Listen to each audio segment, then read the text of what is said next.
Aditya Degree Colleges, leading companies లో 10,000 plus placements with 13.5 lakhs highest package.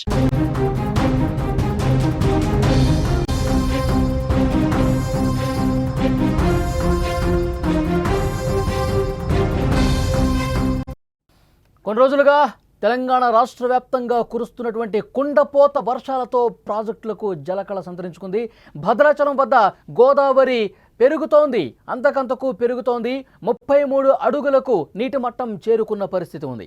ఎగువన కురుస్తున్న భారీ వర్షాలకు గోదావరికి వచ్చి చేరుతున్నటువంటి భారీ వరద నీరుతో పూర్తిగా ప్రాజెక్టులు పూర్తిస్థాయి నీటి మట్టానికి చేరుకున్న పరిస్థితి. తాలిపేరు ప్రాజెక్టు కూడా భారీగా వరద నీరు చేరుతోంది. ఇప్పటికే వరదలతో పర్ణశాల మునిగింది. లోతట్టు ప్రాంతాల ప్రజలు అప్రమత్తంగా ఉండాలని అధికారులు సూచించారు. కలెక్టర్ ఇప్పటికే ఆదేశాలు జారీ చేశారు. తెలంగాణ రాష్ట్రంలో విస్తృతంగా కురుస్తున్నటువంటి వర్షాలు, ఎగువ ప్రాంతాల నుంచి వస్తున్న వరద ప్రవాహం కారణంగా భద్రాచలం వద్ద గోదావరి నది నీటి మట్టం స్థిరంగా పెరుగుతోంది. భద్రాచలం వద్ద గోదావరి నీటి మట్టం 33 అడుగులకు చేరుకుంది. నీటి మట్టం పెరుగుతున్న నేపథ్యంలో ఖమ్మం జిల్లాలోని దుమ్ముగూడెం మండలంలోని పర్ణశాల వద్ద ఉన్న నారచీరల ప్రాంతం వరద నీటితో మునిగిపోయింది. సీతవాగులోకి నీరు చేరిన కారణంగా అక్కడికి పర్యాటకుల రాకను పూర్తిగా నిలిపివేశారు. అదేవిధంగా చర్ల మండలంలోని తాలిపేరు ప్రాజెక్టు కూడా భారీగా వరద నీరు చేరుతోంది. ఎగువ ప్రాంతాల నుంచి వరద కొనసాగుతున్న నేపథ్యంలో నీటి మట్టం ఇంకా పెరిగే అవకాశం ఉందని సంబంధిత అధికారులు హెచ్చరిస్తున్నటువంటి పరిస్థితి ఉంది. గోదావరి కరకట్ట స్నానఘట్టాల వరకు కూడా వరద నీరు వచ్చి చేరింది. 3 అడుగులకు గోదావరి వరద నీటి మట్టం పెరిగే అవకాశం ఉందని అధికారులు అంచనా వేస్తున్నారు. భారీ వర్ష సూచన ఉన్న నేపథ్యంలో అధికారులు మరింతగా అలర్ట్ అయ్యారు. వరదలు పెరిగే అవకాశం ఉంది, ఇంకా నీటి మట్టం అంతకంతకు పెరిగే అవకాశం ఉన్న నేపథ్యంలో స్థానికంగా ఉన్నటువంటి ప్రజలను కూడా అలర్ట్ చేస్తున్నారు జిల్లా కలెక్టర్. అలాగే స్థానిక అధికార యంత్రాంగం ఎప్పటికప్పుడు వరద ఉధృతిని పరిశీలిస్తున్నారు. ఇదే విషయానికి సంబంధించి లేటెస్ట్ ఇన్ఫర్మేషన్ మనం తెలుసుకునే ప్రయత్నం చేద్దాం. మా ప్రతినిధి నాగరాజు సిద్ధంగా ఉన్నారు. నాగరాజు, గోదావరి నీటి మట్టం అంతకంతకు పెరుగుతోంది భద్రాచలం దగ్గర.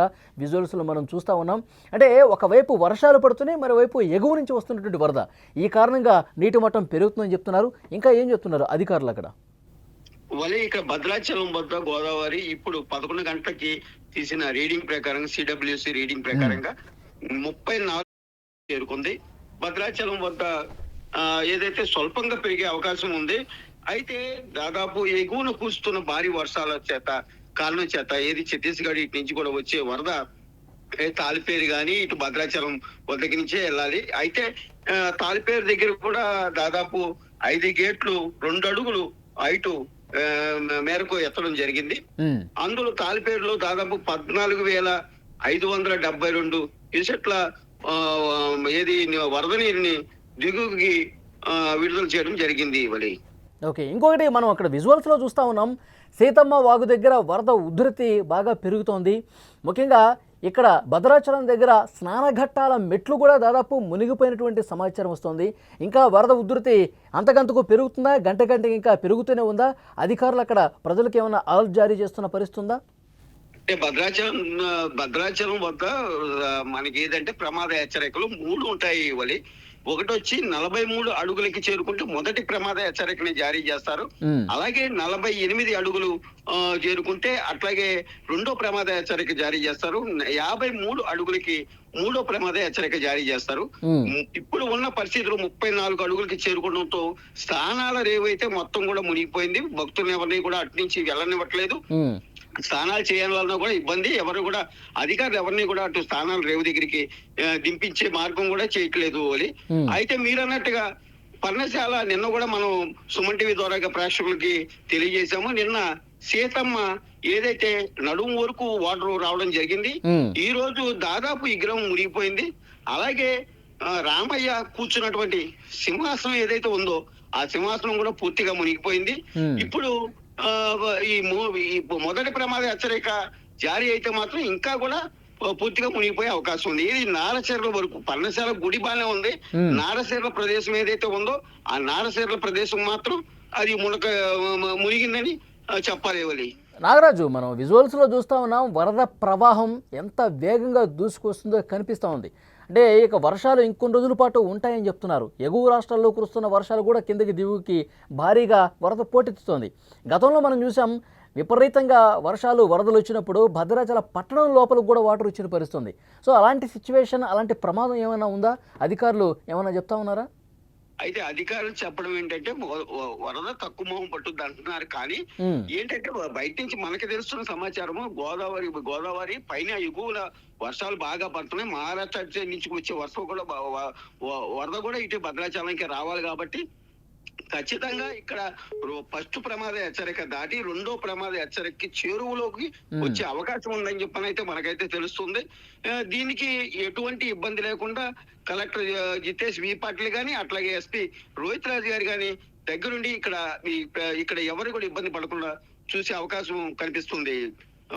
ఓకే నాగరాజు, మరింత ఇన్ఫర్మేషన్ కోసం మళ్ళీ ఒకసారి మిమ్మల్ని కాంటాక్ట్ అవుతాం.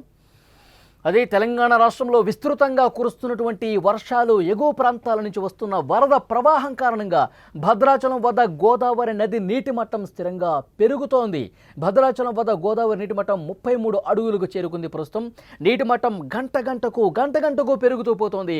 ఖమ్మం జిల్లాలోని దుమ్ముగూడెం మండలంలోని పర్ణశాల వద్ద ఉన్న నారచీరల ప్రాంతం కూడా పూర్తిగా మునిగిపోయింది. ఇక సీతమ్మ వాగులోకి నీరు చేరిన కారణంగా అక్కడ పర్యాటకుల్ని తాత్కాలికంగా నిలిపివేశారు. చర్ల మండలంలో తాలిపేరు ప్రాజెక్టు కూడా భారీగా వరద నీరు వచ్చి చేరుతోంది.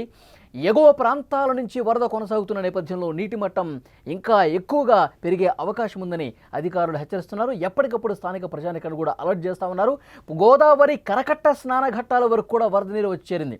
స్నానఘట్టాలు పూర్తిగా మెట్లన్నీ కూడా మునిగిపోయాయంటే గోదావరి ఉగ్ర రూపం దాల్చడానికి సిద్ధంగా ఉంది. మరికొన్ని గంటల పాటు ఈ వరద ప్రవాహం కొనసాగితే అదేవిధంగా సిచ్యువేషన్ ఉంటుందని అధికారులు ప్రమాద హెచ్చరికలు కూడా జారీ చేస్తున్నారు. మరో 3 అడుగులకు కనుక గోదావరి వరద నీటి మట్టం పెరిగే అవకాశం ఉందని అధికారులు స్పష్టంగా చెప్తా ఉన్నారు. మరోవైపు వర్షాలు కూడా పడుతూ ఉన్నాయి. భారీ వర్ష సూచన ఉందని వాతావరణ శాఖ అధికారులు కూడా అలర్ట్ చేస్తున్నారు. ఒకవైపు భారీ వర్షాలు పడుతున్నాయి, మరోవైపు ఎగువ నుంచి వస్తున్నటువంటి వరద. ఈ నేపథ్యంలోనే ముంపు ప్రాంత ప్రజలకు అలర్ట్ చేస్తున్నారు జిల్లా కలెక్టర్. స్థానిక అధికార యంత్రాంగం కూడా ఎప్పటికప్పుడు ప్రజలకు అవగాహన కల్పిస్తున్నారు.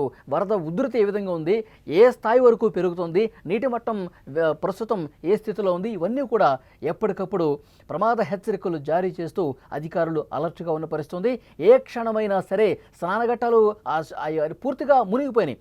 ఇంకా ఎగువ వరకు వాటర్ వస్తే ఇంకా భద్రాచలం పట్టణంలో కూడా పూర్తిగా వాటర్ వచ్చినటువంటి సందర్భాలు గతంలో ఉన్నాయి. సో డెఫినెట్గా అలాంటి పరిస్థితి రాదు అని చెప్పి ఇప్పటికీ అధికారులు చెప్తున్నప్పటికీ కూడా ఈ వరద ఉధృతి ఇంకొన్ని రోజుల పాటు భారీ వర్షాలు, ఎగువ రాష్ట్రాల్లో కురుస్తున్నటువంటి వర్షాలు, పై ప్రాజెక్టులో నుంచి కిందకు వస్తున్నటువంటి ఈ వరద ప్రవాహం, ఇవన్నీ కనుక తోడైతే మరింత ప్రమాదకరమైనటువంటి పరిస్థితుల్లో ప్రాజెక్టులు చేరుకునే అవకాశం ఉందని చెప్పి సమాచారం వస్తుంది. అందుకు తగ్గట్టుగా ఎప్పటికప్పుడు పరిస్థితిని అంచనా వేస్తున్నారు, సమీక్షిస్తున్నారు. లోతట్టు ప్రాంత ప్రజలను అప్రమత్తం చేస్తున్న పరిస్థితుంది. విజువల్స్లో మీరు చూస్తున్నారు, నిన్ననే దాదాపు సగం వరకు అక్కడ సీతమ్మ వారి విగ్రహం నడుములోతు వరకు నిన్నటి దృశ్యం ఇది మీకు కనిపించేది. ఈరోజు పూర్తిగా విగ్రహం మునిగిపోయిన పరిస్థితుంది. అలాగే రాముల వారి సింహాసనం ఉంటుంది, ఆ సింహాసనం కూడా మునిగిపోయినటువంటి పరిస్థితుంది.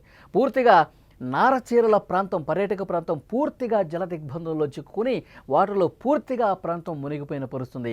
అక్కడ పర్యాటకులు ఎవరూ కూడా రాకూడదని చెప్పి ఇప్పటికే స్పష్టమైన హెచ్చరిక చేసినటువంటి పరిస్థితుంది. గోదావరి ఉగ్రరూపం తాలూకు దృశ్యాలు స్క్రీన్ మీద మీరు చూస్తున్నారు. మరోవైపు తాలిపేరు ప్రాజెక్టు కూడా వరద ఏ విధంగా పోటెత్తుతుందో స్క్రీన్ మీద మీరు చూస్తున్నారు. లోతట్టు ప్రాంత ప్రజలు మరింత అప్రమత్తంగా ఉండాల్సినటువంటి అవసరం ఉందని అధికారులు స్పష్టంగా హెచ్చరిస్తున్నారు.